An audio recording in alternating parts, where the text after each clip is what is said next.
Hello students, here is Ashu Gupta. Again welcomes you all on the behalf of the Indraprasth Law College. In today's lecture, we will discuss about the management of land and other properties by Gram Panchayat. So we are just talking about the provisions relating to the Gram Panchayat,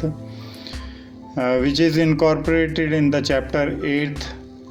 under section 59 to 67 of UP Revenue Code 2006, and it is an important topic in regard to your exam paper also. What is the Gram Panchayat and what is the provisions regarding the management of the land of the authorities as called a Gram Panchayat on the level of the village in respect of UP Revenue Code 2006. So here we are going to discuss about the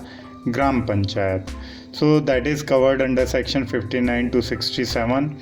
in the chapter 8 of UP Revenue Code 2006, and according to section 59, the state government may entrust all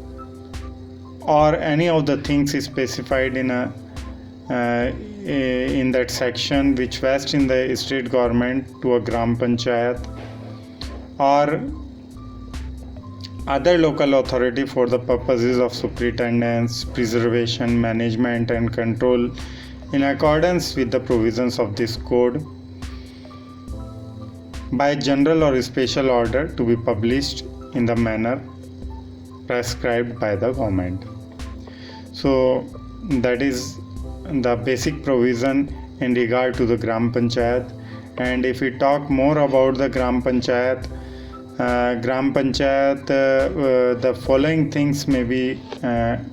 entrusted to a Gram Panchayat or other local authorities under section 59, that is lands, whether cultivable or otherwise, except land for the time being compromised in any holding or groove, and groove standing on Gram Panchayat land, pasture land, graveyard, cremation ground, manure pits, khalyans, chuck roads, link roads, sector roads, land in the river bed, road, sadak, kanti, silage farm, etc. And the third one is forest and fisheries. The next one is trees and other than trees in a holding or on the boundary of a holding or in a groove or abadi, or any trees on unoccupied land.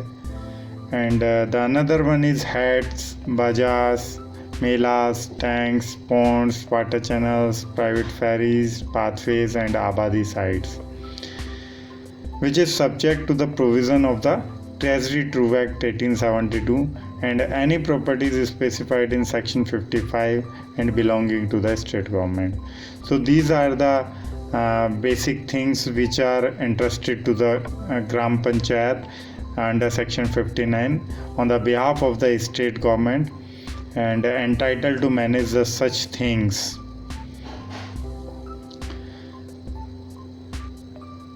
In the another provision of section 59 and subsection 3 of that section 59, that every land vested in a Gram Panchayat or any other local authority under the provisions of UP Consolidation of Holdings Act 1953 or UP Imposition of Ceiling on Land Holding Act 1960, placed under the charge of a Gram Panchayat under any of the enactment repealed by this code, and otherwise coming into possession of a Gram Panchayat or other local authority either before or after the commencement of this code shall be deemed to be entrusted to such Gram Panchayat or other local authority as the case may be with effect from the date of commencement of this code or from the date of such coming into its possession for the purpose of superintendence, preservation, management and control in accordance with the provisions of this code. So basically for the purpose of superintendence, preservation and the management or control of that land will be authorized to the Gram Panchayat. And in another provisions of section 59 says that the state government may add, amend, vary or rescind any earlier order issued under subsection 59(1) and transfer to any other Gram Panchayat entrusted or deemed to be entrusted under this section, or for superintendence, preservation, management and control, and resume any land or other things so entrusted or deemed to be entrusted or transferred to any Gram Panchayat on such terms and conditions as prescribed, and impose the conditions and restrictions subject to which the powers of superintendence, preservation, management and control under this section shall be exercised. In the another provision of that section 59 says that where any of the things is specified in section 59 subsection 2 has been entrusted or deemed to have been entrusted to a Gram Panchayat,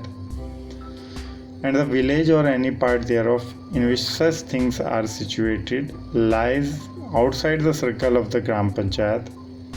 such Gram Panchayat or its Bhumi Prabandhak Samiti, means that land management committee LMC, shall, subject to any general or special order issued by the state government in this behalf, perform, discharge and exercise the functions, duties and powers assigned, imposed or conferred by or under this code or the UP Panchayati Raj Act 1947 on a Gram Panchayat or land management committee, as if that village or part also live within that circle. And where any of the things is specified under section 2 of section 59 has been entrusted or deemed to be entrusted to a local authority other than the Gram Panchayat, the provision of this chapter shall mutatis mutandis apply to such local authority. So these are the basic provisions relating to the Gram Panchayat given under section 59 and various subclauses contained with various subclauses in chapter 8 of UP Revenue Code 2006.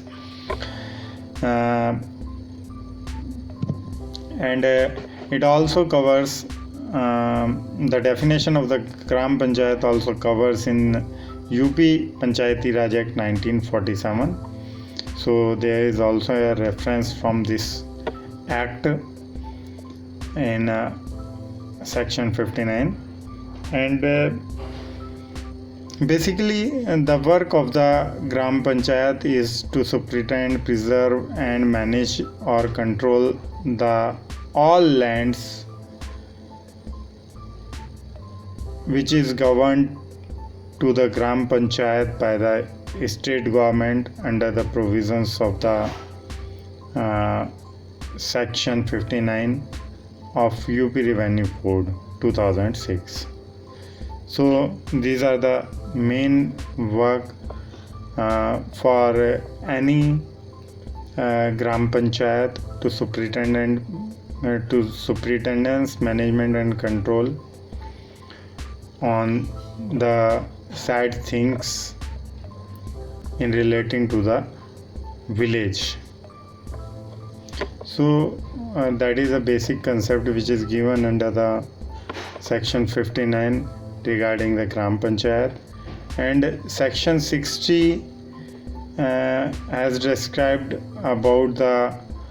management and control by the Bhumi Prabandhak Samiti, means that land management committee, which is described earlier later on the next lectures. So I think you will very well understand the concept which is given under section 59 in the name of the Gram Panchayat, and hope you will enumerate it into your study. We will meet soon again.